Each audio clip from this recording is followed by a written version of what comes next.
Quicker one, name your favorite monthly holiday.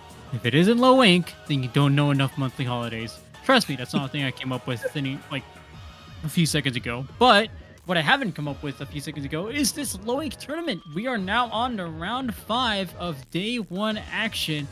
I'm Nino, joined by the one and only Electro J, and it is one heck of a matchup we've got. Now that we're heading into the late stages of day 1, we are looking at teams making a case for the alpha bracket, and now we have a team making a case for Bow being a frontline weapon.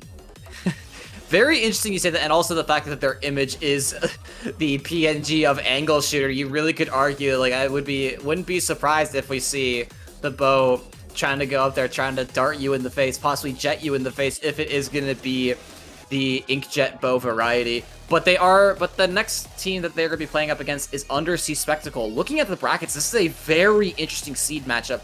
Bow is a frontline, currently seed 13 in the tournament right now. Undersea Spectacle, seed 87. It is a very interesting to see, but both teams are currently riding a 3-1 record. Undersea Spectacle going 9-3 in matches, but Bow is the frontline having the edge with a 10-2 match record. It's going to be very interesting to see what this next match has in store, because it very is likely whoever wins this next match probably might secure a place in alpha bracket, or at least high beta. I will say, though, I'm not surprised to see the auto-seeding put Bow as a frontline as one of the top teams here. This is a CCA pick, partially a CCA pickup, so a lot of collegiate teams a lot of collegiate players are going to see here.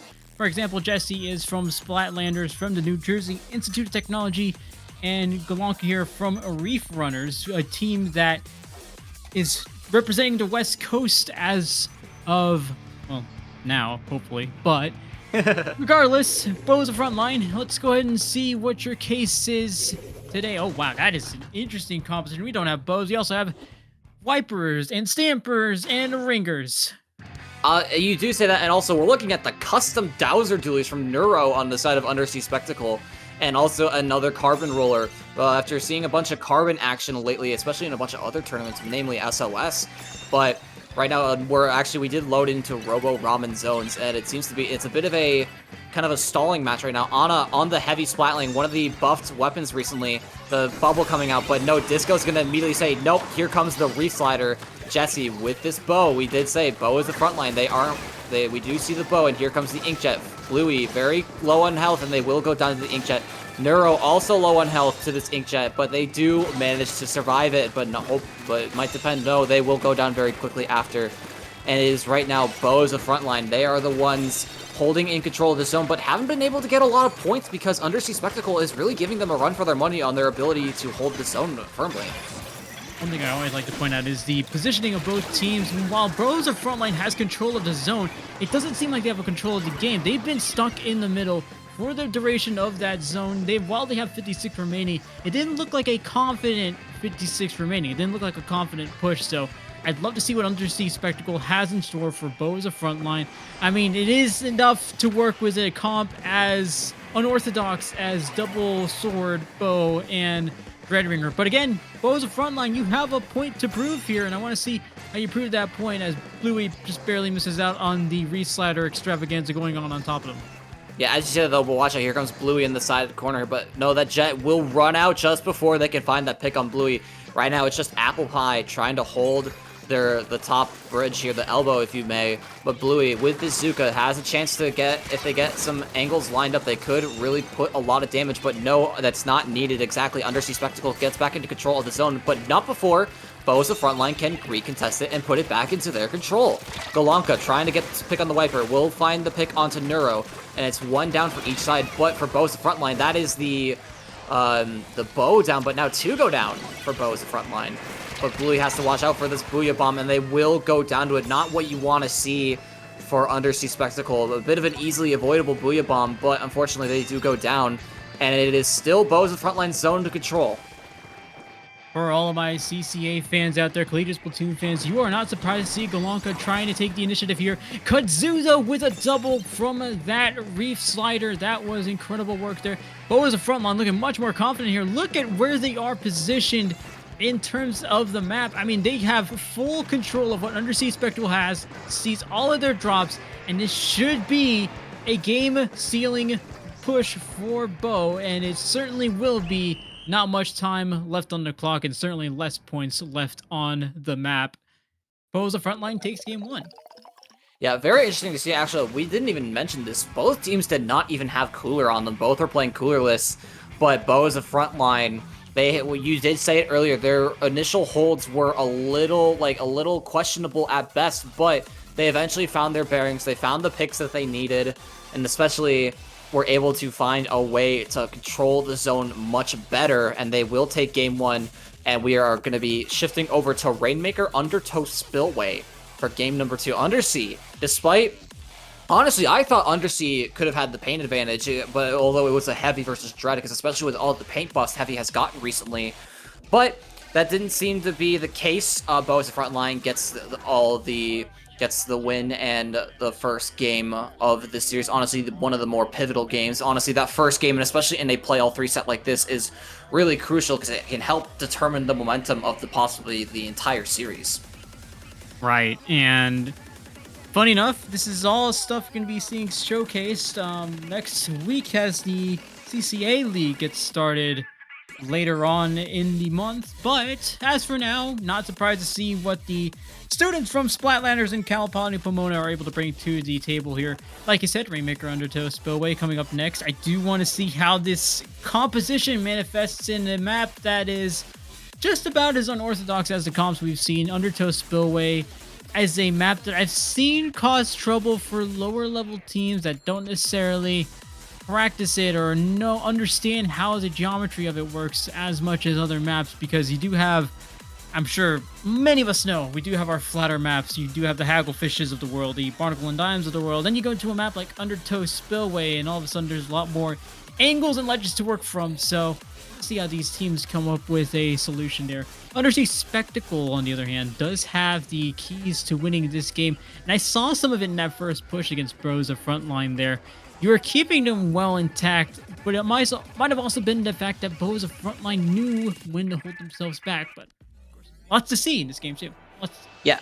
Kind of on the topic of geometry that you were talking about there, Nito, one thing that Boza Frontline might have advantage of if they decide to stick with this double sword comp is those ledges. There's a ton of more ledges, especially on on a map like Undertow Spillway, and those are ledges that these swords can hop and get some vertical slash pokes on. As a Stamper main myself, ledges are honestly your best friend, especially if the other team doesn't have that best of a way to try to pressure you. And we see the Dynamo Roller come out on Kudzu from Boza Frontline. There is the double sword, but also the ballpoint and the ink brush on the side of Undersea Spectacle. If all else fails, throw a Dynamo at it. That seems to be one of the most universally recognized solutions to a problem in competitive Splatoon, at least since the Dynamo buff. If you tried that earlier, you'd probably get laughed at, but now it's no joke. It's no laughing matter. Dynamo is the weapon to have on your comp. But that being said, Undersea Spectacle currently on the back foot here. Boza Frontline has 3 players down on their side. What is going on? It almost seems like I've been worried too much about my own words and not what's going on the screen there as Jesse gets to the first pedestal. All of this happening very quickly. Golonka now with 2 picks on this stamp. Make it 3. Can we make it a 4th?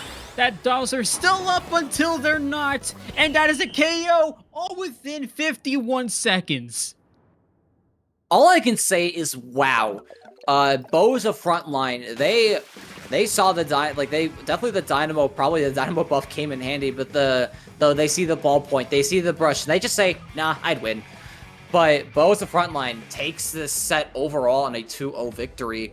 I honestly, so much was happening so fast that even at points it was a little harder for me to try to figure out what was going on because so many people go down. But we did see the Wiper was way in behind enemy lines with that hammer. It did get the double. They got the flow aura, and I believe they got eventually the final pick with a hammer throw potentially, even though it was a bit off camera. But that was all that Boza Frontline needed to just simply snowball their way into a victory. Rainmaker Undertow can be also sometimes a bit of a snowballing map if the team if things go just right, but it worked very much for Boza Frontline's favor. And kind of like what we said with the last set with Stingrays and Ewfish, Undersea Spectacle, they may not have won the set, but their chances of making a bracket are still very high. They're going to be going into the penultimate round 6 on a 3-2 record, which is probably a good case for them, but they probably will want to make sure that they want to win that next match. Bo is the front line. Very strong case for potentially making alpha bracket, because we're definitely at the point of this tournament where bracket implications are much more important than they were before. But now we have to go to Clan Blitz Museum de Alfonsino to see how the game 3 of this set will play out. And I failed to mention this earlier, Disco is a member of WPI Grisco Workers Union. So again, all of this and more on the first week of the CCA League coming away next week. Certainly not a shield for anything, but we do have one more game to look forward to. Clan Blitz on Museum d'Alfonsino. There is, you spoke on most of the points I was going to get out of that second match. It's just that all of it happened so fast that to say it happened within 51 seconds is an understatement. Belonka there with the stamp takes care of 3. Dowser Doolies goes down, it's a wipe, and then the pedestal, I feel like that's a game, set, and match. So if that's any indication of how fast this team can completely wash you over, Clan Blitz is going to be very exciting to see and very interesting to see for Undersea Spectacle, who now have quite a few adjustments to make. Yeah, definitely. So we did see Undersea Spectacle try to bring out their own inkjet to try to combat Jesse's inkjet from Bo as a frontline. It's very interesting that Bo as a frontline also, like we saw on their splash, I just saw on their splash tag there, I wanted to make a note of this. They have the 10-star Bulbs Tri-Stringer badge. These weapons haven't been out for a very long time. I only just managed a 5-star sticker stamper a few weeks ago, but there are people out here who have already 10-starred some of these new third kits. I gotta say, that's dedication. But that aside, actually Jesse is the first to go down. Oh, it's a DC. Never mind then. Bo is a disconnect. Yeah, Bo is not having a good Wi-Fi connection. I can say that, but it was very early on in the game, so that both teams is going to be a replay, as we are going to be having to wait until Jesse can get back into this game. I don't know if Nintendo was hearing me was saying the 10-star Jet Bow. They say like, oh, you want to see the 10-star Jet Bow disconnect? Sure, but we'll have to see what happens there. Both these, we did see the comps though already, so we know what's gonna be going on for both these teams. We'll have to see how they will play out against each other, especially on a match like this. We did say, we were talking about like ledges and terrain and everything. Clan Blitz Museum does have some more of that terrain, but a little bit more not at an advantage for swords, especially as we were talking about that. Really, there's only one spot I could think of up by the ramp, and there is the ink brush. No changes. We actually see 3 Slayers, honestly, from Undersea Spectacle. I'm looking at this and I'm wondering, paint is going to be an issue for Undersea here. Just throw everything at the swords. I mean, you may as well. You are down 2-0, and while this third game can still have tiebreaker implications for you, you're also looking at this and thinking, all right, we have some, we're close to nothing to lose.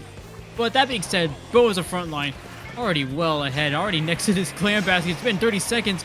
They have a power clam. They sure do. They have the basket open. They sure do. Do they have more points to follow up with? Maybe not right now, but they sure do. Yeah, very much so. But however, they don't have a lot more economy after this Clam Blitz, but they do find those extra 2 clams to put in the basket. Ana with this ballpoint trying to fend off anybody, but there's still only 1 clam picked up from the wiper, and they will put it in to extend the timer by an extra 3 seconds. But no, Kudzu, just a little bit too late for those extra clam throws, and the basket will close. 65 is honestly a pretty good start for Bo as a front line, but honestly, especially with how much you can get on sides for economy, can be changing really fast. But Undersea Spectacle doesn't have any claims to their name still. But right now, Bo is a front line, and they have only just the Powerball, actually. But right now, both sides just trying to see what they can try to find. But honestly, economy is not looking good for either team. No, absolutely not. And when you lose numbers like that, it's not looking any better either. But here's Jesse, who still has a point to be making about this Bo. If it's not the Bo, it's certainly going to be the Jet. It gets 1 pick, but that means Bo as a front line is now down 3 players after Apple is able to take the trade from that Bo. Undersea Spectacle, that being said, they haven't gotten past this middle part of the map yet. Bo as a front line has been holding them back for the longest time, and even when the brush, is able to break this middle line, it doesn't last too long as you're quickly shut down. Bo is a front line doing tremendous amounts of work here with everything they have at their disposal and shutting down Undersea Spectacle. Yeah, I did mention this earlier at the beginning of the game, but I want to bring up or kind of reiterate it. Paint currently is the one thing I might want to make as a case of why Undersea Spectacle is not pushing up too far is that they have very little paint. Carbon doesn't paint much. Inkbrush doesn't honestly paint much. It's much more for rolling around, trying to see if they can find any picks. Ballpoint's paint is good, but with it being like the main source of paint for Undersea Spectacle, is even though the Dowsers have very good range and everything, the paint is not very optimal for the Dowser dualies, and we see Bluey and his other teammate. But here comes the Carbon, gonna find two, but here comes the Jet as well. Galanka gonna have to find a way to back up with, especially with 6 claims to their name. But right now, this paint advantage is definitely in Bo's the Frontline's favor, even though that Dread and Bo honestly have a good amount of paint. But it seems to be what they need, honestly, to keep this game in control. Neuro on the top spinner with those Dowser duelies, trying to see if they can get anything. Kudzu with the slider, gonna not find anybody and go down themselves. But that's 3 people on the plat for Undersea Spectacle, and everybody else in mid for Bo's Frontline. But you gotta watch out, because here comes Undersea Spectacle with the Jet, with the Killer Whale. But here comes that Hammer, is gonna find one, but he might find 2, but no, he will not find the second. Galanka, who are you kidding? There's only so much you can do with that Hammer before Undersea Spectacle decides they're finally going to start catching you out on that. But that being said, Undersea Spectacle did, like you mentioned, Undersea Spectacle certainly had something going there. You alluded to it with the way you were talking about it earlier, but look where they're at now. They're 2 players down. They're actually backed up to their own basket. Bo's Frontline has free reign over the spin area, and although they still have these strikes to look forward to, they're not down to just 1 player. It's just the Dowser being left to hold things down for Undersea Spectacle. Galanka here, all they have to do is just throw some more clams in whenever they're able to. Maybe throw a hammer at it. Hammer while you're at it. Go up to these grates and get some more points on the board. Bo is a Frontline, almost literally just kind of walking around and doing whatever they want to that clam basket. Yeah, right now it is just all Bo's the Frontline right now. Undersea Spectacle, the economy is very much in their favor. 20 to 8 right now against Bo's the Frontline. But it's really a matter of, can they convert on this? Disco gonna find the Powerball. Here comes the Jet from Ana. And, oh, there's a sneak jump in behind, though, as you say that. They will crash in. They will find, it is going to be a big pinch. Bluey is going to be going down here any second, possibly. There goes the pick. But that is just, it was so, the push looked so promising, especially with the amount of economy that Undersea Spectacle had. But a big pinch flank from Bo's Frontline shut everything about that down. And right now, here comes Disco with this Powerball. They have the chance to end the ball, but no, it hits the top rim of the basket, but they will reconvert on take 2 is going to be a yes, and Bo's Frontline will close out the series in a clean sweep. So now we have Bo's Frontline at 4-1.